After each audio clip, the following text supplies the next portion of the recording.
Hello friends, ये हमारा नाबार्ड का सिलेबस और हमने अब तक यहाँ प्राइवेटाइजेशन तक कवर किया है। अब हम देखने वाले हैं इन्फ्लेशन, जहाँ हमें पढ़ना है trends in inflation and their impact on national economy and individual income. So चलिए अब हम देखते हैं कि इसे कवर कैसे करना है। यह ट्रेंड ऑफ इन्फ्लेशन का मतलब ये होता है कि पिछले 1-2 साल में इंडिया का इन्फ्लेशन कैसे चल रहा है और आगे उसके प्रोस्पेक्ट्स क्या है। सो फ्रेंड्स, आप यह समझ रहे हो कि ये एक करंट अफेयर्स का टॉपिक है और इसका डिटेल डिस्कशन ऑलरेडी हमें इकोनॉमिक सर्वे के इन्फ्लेशन के चैप्टर में मिल जाता है, जहाँ इन्फ्लेशन का ट्रेंड दिया जाता है और वो ट्रेंड ऐसा क्यों है उसके भी रीजंस दिए जाते हैं। बट डोंट वरी, आपको यहाँ पूरा इकोनॉमिक सर्वे पढ़ने की ज़रूरत नहीं है। मैं आपको हमारे डिटेल करंट अफेयर्स के PDF में प्रोवाइड करता हूँ। ये इकोनॉमिक सर्वे का डिटेल समरी आपको हर अप्रैल मंथ में मिल जाएगा। ये PDFs आप हमारे ज्वाइन बटन से एक्सेस कर सकते हो, जिसकी लिंक मैंने डिस्क्रिप्शन में दी है। और एक बात मैं आपको बताना चाहता हूँ कि आप हमारे इन्फ्लेशन के ऊपर बनाए गए RBI ग्रेड बी के फाइनेंस के वीडियोस में पार्ट 46 और पार्ट 47 देख ले, जहाँ पार्ट 46 में मैंने इन्फ्लेशन का बेसिक्स, द टाइप्स और लेवल समझाया है और पार्ट 47 में WPI और CPI समझाया है। ये दोनों टॉपिक नाबार्ड सिलेबस में ना भी हो, लेकिन आपके कंसेप्चुअल क्लैरिटी के लिए ये ज़रूरी है, इसलिए एक बार इसे देख लेना। इसके लिंक भी मैंने डिस्क्रिप्शन में दी है, आप उसे एक्सेस कर सकते हो। अब चलिए देखते हैं कि इस वीडियो में हम इन्फ्लेशन के बारे में क्या बात करेंगे। सबसे पहले तो हम बेसिक्स ऑफ इन्फ्लेशन समझेंगे, जिससे आपका एक बार कंसेप्ट क्लियर हो जाए। फिर हम कॉसेज ऑफ इन्फ्लेशन की तरफ जाएंगे। देन हम इन्फ्लेशन के नेगेटिव इफेक्ट देखेंगे जो हमारी इकोनॉमी या पर्सनल इनकम पे होती है, और उसी तरह इन्फ्लेशन के पॉजिटिव इफेक्ट्स देखेंगे जो हमारे इकोनॉमी या पर्सनल इनकम पे होती है। सो चलिए इस जर्नी को स्टार्ट करते हैं। सबसे पहले मैं आपको इन्फ्लेशन के बारे में शॉर्ट में बताता हूँ। सोचो कि पहले साल में हम एक बास्केट ऑफ गुड्स लेते हैं और वही बास्केट ऑफ गुड्स हम दूसरे साल में लेते हैं। अगर उस बास्केट ऑफ गुड्स का प्राइस पहले साल से दूसरे साल में बढ़ गया तो हम उसे इन्फ्लेशन बोलेंगे। लेकिन फ्रेंड्स, हमें यहाँ पता कैसे चलेगा कि इन्फ्लेशन हुआ है या नहीं? यहाँ कोई एवरेज मैन हर साल बास्केट ऑफ गुड्स का प्राइस थोड़ी ना कंपेयर करते रहेगा, राइट? इसलिए ये काम सौंपा गया है ministry of statistics and programme implementation को। उनसे ही हमें इन्फ्लेशन का पता लगता है। अब फ्रेंड्स, ये बात यह समझना ज़रूरी है कि इन्फ्लेशन की वजह से करेंसी की वैल्यू कम हो जाती है। आप एक हाइपोथेटिकल एग्जांपल ले लो। सोचो कि पिछले साल हमें 2000 में 10 किलो का सामान आ रहा था, अब इस साल वो बस 9 किलो का सामान आ रहा है। सो हम ये बोल सकते हैं कि करेंसी की वैल्यू गिर गई है, और इसी चीज़ की वजह से गरीबों के लिए इन्फ्लेशन अच्छी बात नहीं होती। एक तो उनकी आमदनी ज़्यादा नहीं रहती, और इन्फ्लेशन की वजह से जो उनके हाथ में पैसा है उसकी भी वैल्यू कम होती रहती है। इसलिए हम इन्फ्लेशन को टैक्स ऑन द पुअर भी बोलते हैं। अब यह क्लियर है आपको इन्फ्लेशन का पूरा concept? So let's see what it says. Inflation refers to the rise in the prices of goods and services of daily or common use, such as food, clothing, housing, recreation, transport, the consumer staples, etc. It measures the average price change in a basket of commodities and services over time. Inflation is indicative of the decrease in the purchasing power of a unit of a country's currency. The Ministry of Statistics and Program Implementation measures inflation. It is often referred to as tax on the poor, as the low income stratum of the society bears the brunt.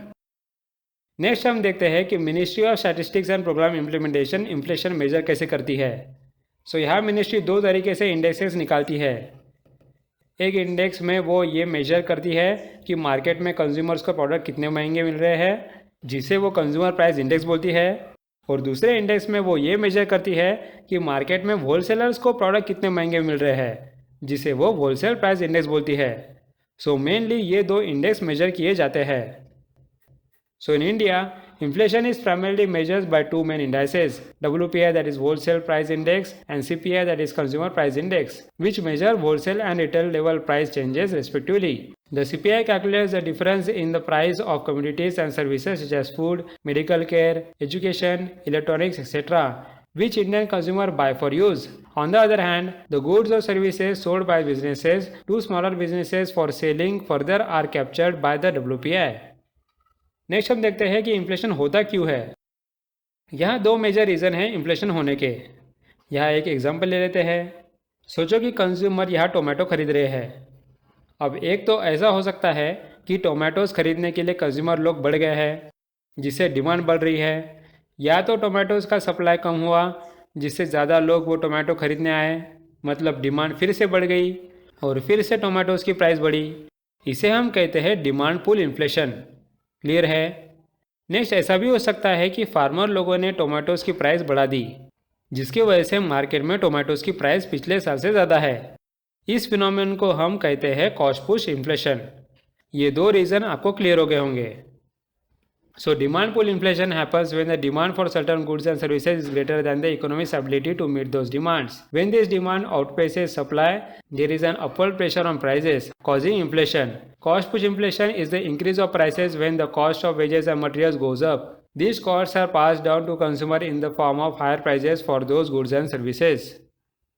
Friends, demand pull inflation और cost push inflation तो दो major reason थे, लेकिन उसके ही साथ inflation बढ़ने के और रीजंस हो सकते हैं। सोचो आरबीआई ने किसी रीज़न के वजह से ज़्यादा पैसे प्रिंट किए।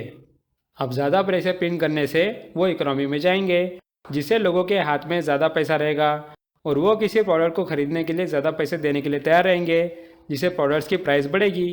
क्लियर है? So increase money supply. If the money supply increases faster than the rate of production, this को result in inflation, particularly demand pull inflation because there will be too much rupees chasing too few products. आगे ऐसा भी हो सकता है friends कि government के policies की वजह से इन्फ्लेशन बढ़ जाए। फॉर एग्जांपल, सोचिए गवर्नमेंट ने बजट में ऐसी अनाउंसमेंट की है कि अभी कुछ प्रोडक्ट्स पे टैक्स कम लगेगा, तो लोगों को वो प्रोडक्ट सस्ते लगेंगे और उन प्रोडक्ट्स के लिए डिमांड बढ़ जाएगी।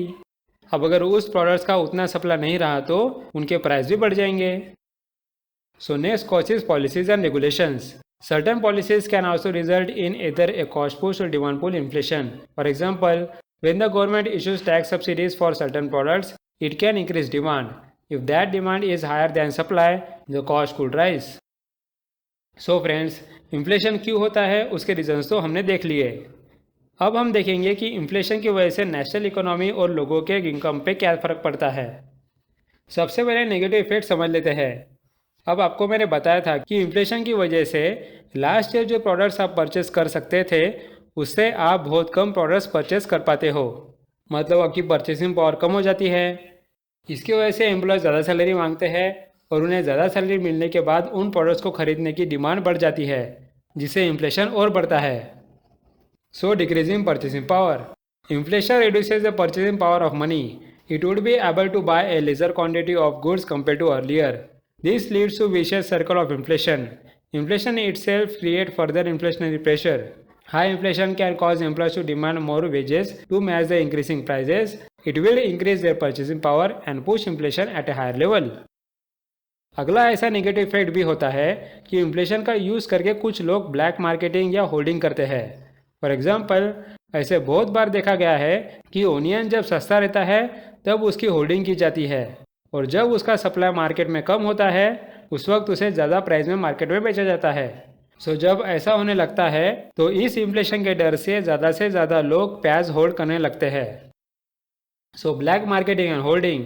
Due to fear of decreasing value of money, inflation may motivate some elements to hold non perishable and durable commodities so that they can sell that at higher price later. It creates an artificial shortage of that particular commodity in the market. Next, inflation का bank या lender पर भी बुरा effect पड़ता है। सोचे कि bank ने बोरोअर को 10 लाख का लोन दिया है और वो एक्सपेक्ट कर रही है कि 10% के इंटरेस्ट रेट से उसे 11 लाख वापस मिल जाएंगे, लेकिन इन्फ्लेशन ज़्यादा बढ़ने की वजह से या करेंसी की वैल्यू कम हो जाती है, जिससे पिछले साल के 11 लाख इस साल के बस 9 लाख के बराबर हो जाते हैं। सो इन्फ्लेशन की वजह से बैंक को जो 1 लाख का प्रॉफिट होना चाहिए था उसके बदले उसे 1 लाख का लॉस हो जाता है।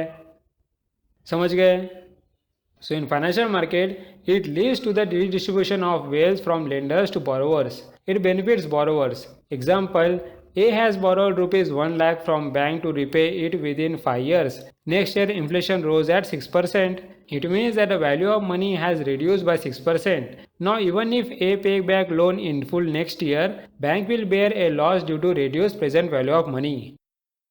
नेक्स्ट एक नेगेटिव इफेक्ट सिंपल है कि इन्फ्लेशन की वजह से प्रोडक्ट की प्राइस बढ़ जाती है, जिसकी वजह से लोग प्रोडक्ट्स खरीदने से पहले सोचते हैं और उनकी खरीदारी कम हो जाती है। So in expenditures, increased prices make our consumption levels fall as goods and services we buy get costlier. People tend to cut their consumption levels aimed at neutralizing the impact of price rise. Next inflation से government का भी खर्चा बढ़ जाता है। हमें यह पता है कि गवर्नमेंट डिपार्टमेंट के अंडर बहुत सारे एम्प्लॉयज़ काम करते हैं और इन्फ्लेशन की वजह से उनकी सैलरी की वैल्यू गिर जाती है और उनका लिविंग स्टैंडर्ड भी। इसलिए गवर्नमेंट को उनके एम्प्लॉयज़ को डियरनेस अलाउंस देना पड़ता है। So inflation increases the nominal face value of wages while their real value falls. That is why there is a negative impact of inflation on the purchasing power and living standard of wage employees. To neutralize this negative impact, the Indian government provides dearness allowance to its employees twice a year. अब friends negative effect देखने के बाद हम inflation के positive effect देख लेते हैं। सबसे पहली बात तो इन्फ्लेशन की वजह से इकोनॉमी में इन्वेस्टमेंट बढ़ना शुरू हो जाता है। उसका पहला रीज़न ये है कि बिजनेसमैन को लगता है कि इन्फ्लेशन बढ़ने का मतलब मार्केट में डिमांड ज़्यादा है, इसलिए हमने प्रोडक्शन बढ़ाना चाहिए। और यह दूसरा रीज़न ये है कि इन्फ्लेशन की वजह से एंटरप्रेन्योर को लोन लेना सस्ता लगता है क्योंकि करेंसी की वैल्यू कम हो जाती है। So investment in the economy is boosted by inflation in the short run because of two reasons. Higher inflation indicates a higher demand and suggests the entrepreneurs demand their production level, and higher the inflation, lower the cost of the loan. Next inflation की वजह से लोग अपना पैसा savings में कम रखते हैं और उसे फिक्स डिपॉजिट में कन्वर्ट करके रखते हैं। सो ये अच्छी बात है कि बैंक भी उस फिक्स डिपॉजिट अमाउंट का लोन देने में यूज़ कर सकती है। लेकिन फ्रेंड्स, आपको यहाँ एक कंसेप्ट समझा दूँ कि बैंक में जाके पैसे डिपॉजिट करने में बहुत लोगों का टाइम वेस्ट होता है, जिसे हम शू लेदर कॉस्ट बोलते हैं। अगर ये कॉस्ट फिक्स डिपॉजिट के इंटरेस्ट से ज़्यादा है तो ज़्यादा लोग फिक्स डिपॉजिट करने नहीं आएंगे। So as the present value of the money start to decline during inflationary periods, holding money does not remain an intelligent economic decision. It leads to increased deposit in the banks in the firm to earn interest on that. But depositing money involves shoe leather cost because it consumes the precious times of the people visiting the bank, frequently tagging their shoe. Next, जैसे कि मैंने आपको बताया, inflation की वजह से national currency की value कम हो जाती है और उसके कंपैरिजन में फॉरेन करेंसी ज़्यादा लगती है। इसका फ़ायदा हमें ट्रेड में बहुत होता है। फॉरेन करेंसी महंगी लगने के कारण हमारे यहाँ के लोग फॉरेन के गुड्स इंपोर्ट नहीं करते हैं और उसी तरह फॉरेनर्स को हमारी करेंसी और गुड्स सस्ते लगते हैं, जिससे हमारा एक्सपोर्ट बढ़ जाता है। इन दोनों चीज़ों की वजह से हमारे यहाँ फॉरेन एक्सचेंज रिजर्व बढ़ जाता है। So inflation depreciates the currency of the economy because it reduces the value of currency for the purpose of purchasing goods and services. It gives an economy the advantage of lower imports and import substitution as foreign goods become costlier. On the other hand, this also leads to the higher exports as foreigners find it cheaper to buy products from an inflated currency. It creates a huge savings of foreign exchange reserves. Next, inflation का एक positive effect employment में देखा जाता है। एक A.W. Philips नाम के economist थे जिन्होंने इन्फ्लेशन और अनएम्प्लॉयमेंट के बीच एक कर्व रिलेशनशिप निकाला था। उसे हम फिलिप्स कर्व भी बोलते हैं। उस कर्व के हिसाब से जैसे जैसे इन्फ्लेशन बढ़ता है वैसे वैसे अनएम्प्लॉयमेंट रेट कम होता है, मतलब लोगों को जॉब मिलना शुरू हो जाती है, जो कि अच्छी बात है। So inflation increases employment in the short run, but becomes neutral or even negative in the long run. The Phillips curve shows the relationship between the inflation rate and the unemployment rate. A.W. Phillips was one of the first economists to present compelling evidence on the inverse relationship between unemployment and wage inflation. The curve suggests that a lower inflation, higher unemployment, and higher inflation, lower unemployment. Next, एक positive effect government के लिए भी होता है। जैसे कि मैंने आपको बताया था कि लोन बोरोवर के लिए इन्फ्लेशन अच्छी बात होती है क्योंकि आगे जाके करेंसी की वैल्यू कम हो जाती है। सो इसका फ़ायदा गवर्नमेंट भी उठाती है। गवर्नमेंट ने जो वर्ल्ड बैंक और IMF से लोन लिया होता है वो सस्ता हो जाता है, जिसे पे करने में गवर्नमेंट को कोई परेशानी नहीं होती। So it helps the government meet the debt obligations. In the short term, the government, which is the single largest borrower in the economy, benefits from the high inflation. Inflation also helps the government to meet its fiscal deficit targets. और friends, इस video को and करने से पहले मैं आपको एक base effect का कंसेप्ट समझाता हूँ। इसका मतलब बेस ईयर की वजह से इन्फ्लेशन कैसे चेंज हो सकता है वो देख लेते हैं। एक एग्जांपल ले लो, जहाँ हम 3 साल के बास्केट ऑफ प्रोडक्ट कंसीडर कर रहे हैं। सबसे पहले साल में 100 रुपीज़ की बास्केट थी, वो आगे जाके सेकेंड ईयर में 110 की हो गई, मतलब 10 रुपीज़ बढ़ गए, दैट इज़ 10% इन्फ्लेशन। अगले साल महंगाई और बढ़ गई, जिससे बास्केट की प्राइस 10.5 रुपये से बढ़कर 120.5 रुपीज़ हो गई। अब हमें तो यही दिख रहा है कि पिछले साल के 10 रुपये से इस साल 10.5 रुपये बढ़ गए, मतलब महंगाई ज़्यादा हो गई। लेकिन अगर हम इन्फ्लेशन रेट देखें तो पिछले साल से इन्फ्लेशन रेट है 9.5%, जो कि 10% से कम है। ये होता है बेस इफेक्ट। समझ गए आप? So base effect refers to the impact of an increase in the price level, that is previous year's inflation, or the corresponding rise in price levels in the current year, that is current inflation. If the inflation rate was low in the corresponding period of the last year, then even a small increase in the price index will give a high rate of inflation in the current year. Similarly, if there is a rise in the price index in the corresponding period of the last year and recorded high inflation, then an absolute increase in the price index will show a lower inflation rate in the present year. So friends, इसके बाद हमारा नाबार्ड का inflation का topic और हो गया। Next video में हम अगला टॉपिक डिस्कस करेंगे। So thanks for watching and meet you in the next video.